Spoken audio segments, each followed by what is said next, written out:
Hello doctor साहब, मेरा नाम है रुमा गुप्ता और मैं ग्रेजुएट कर चुकी हूँ। मेरा सवाल है कि अगर एक मुस्लिम लड़का और एक हिंदू लड़की शादी करे और अगर ऐसा हो कि वो मुस्लिम लड़का हिंदू लड़की के घर में नमाज पढ़े और वो हिंदू लड़की उसके घर में जाकर पूजा भी करे, तो ये क्या जायज़ है या नाजायज़ है?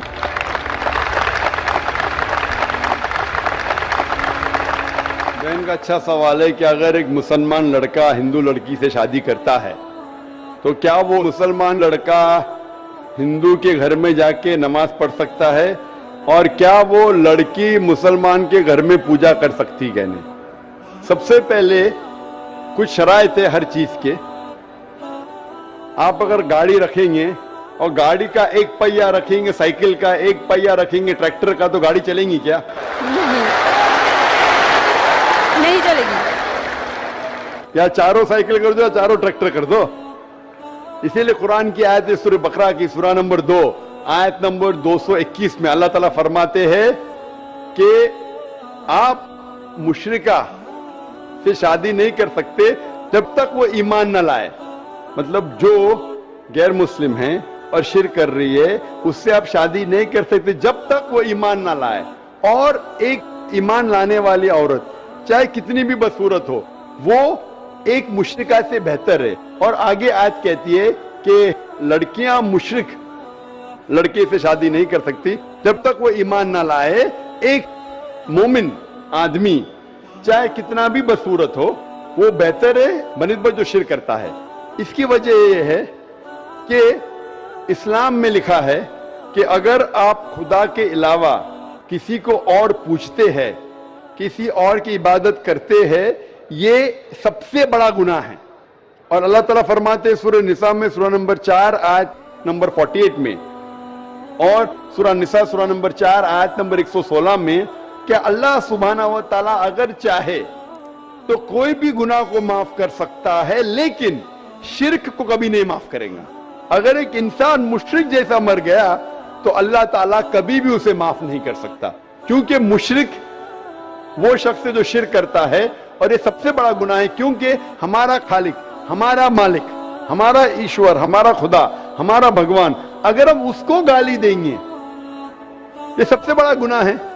जिसने हमें जिंदगी दी, जिसने ये सारी चीजें हमें दी दुनिया में, अगर हम उसको गाली देंगे, उसके अलावा किसी और की इबादत करेंगे, ये शिर्क हुआ। तो इसीलिए इस्लाम में इजाजत नहीं है कि एक मुस्लिम लड़का या लड़की कोई मुशरिक लड़का या लड़की से शादी करे, तो इजाजत नहीं है। जहां तक के सवाल है क्या एक आम मुसलमान हिंदू घर में नमाज पढ़ सकता है? अगर उसके सामने कोई मूर्ति नहीं है तो नमाज कहां भी पढ़ सकता है अगर जगह साफ है। हमारे रसूल मोहम्मद सल्लल्लाहु अलैहि वसल्लम फरमाते कि सारी दुनिया, सारी धरती मोमिन के लिए मस्जिद है। यानी सारी दुनिया आप कहां भी नमाज पढ़ सकते, देखना चाहिए कि साफ है, आप नमाज पढ़ सकते। तो ये आप जाके अगर हिंदू का घर में जाते हैं और वह साफ है, कोई मूर्ति आगे नहीं है, तो नमाज पढ़ने में कोई हर्ज नहीं है। जरूरी नहीं है कि आपको शादी करना चाहिए फिर आप नमाज पढ़ सकते, शादी करने की जरूरत नहीं है।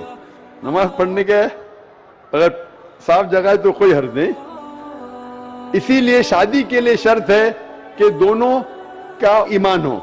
और अगर आप हिंदू मजहब पढ़ेंगे तो हिंदू मजहबी किताब में भी यही लिखा है जो मैंने पहले पेश किया, पहला जो सवाल था भाई साहब का, और मैंने कहा कि हिंदू मजहब में भी यही लिखा है, ना तस्य प्रतिमास्ति, उस ईश्वर, उस भगवान, उस खुदा का कोई अक्स नहीं, कोई मूर्ति नहीं, कोई फोटोग्राफ नहीं, कोई पेंटिंग नहीं, कोई पोर्ट्रेट नहीं, कोई आइडल नहीं, कोई स्टैच्यू नहीं।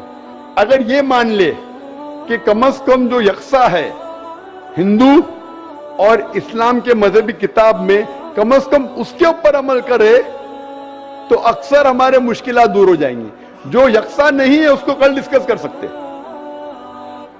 और अगर आप तहकीक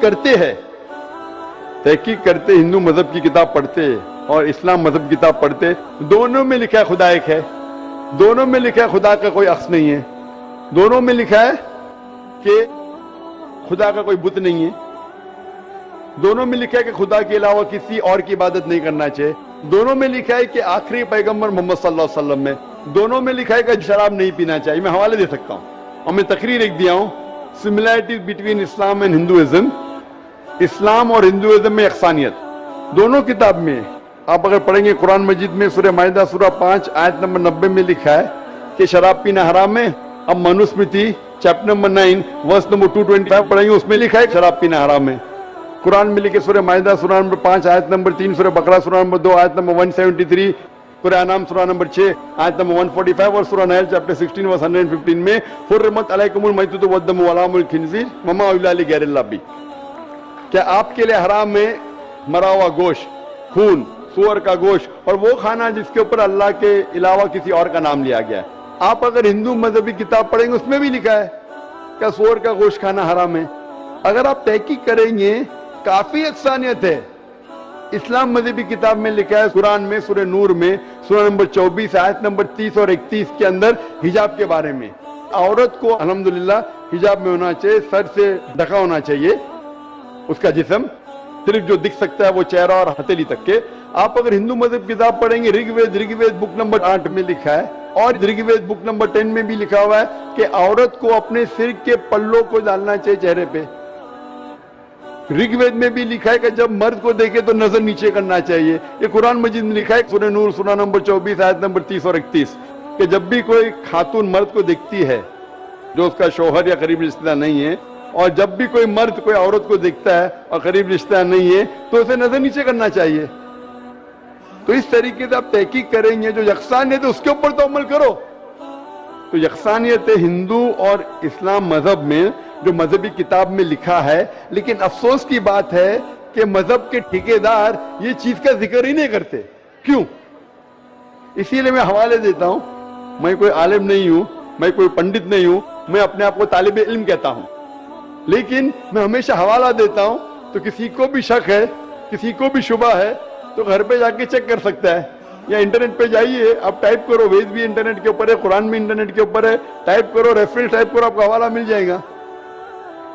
تو اسی لیے گاڑی چلنے کے لیے دونوں کا جو رولز اینڈ ریگولیشن ہے وہی ہونا چاہیے. اسی لیے دونوں لوگ مومن ہونا ضروری ہے.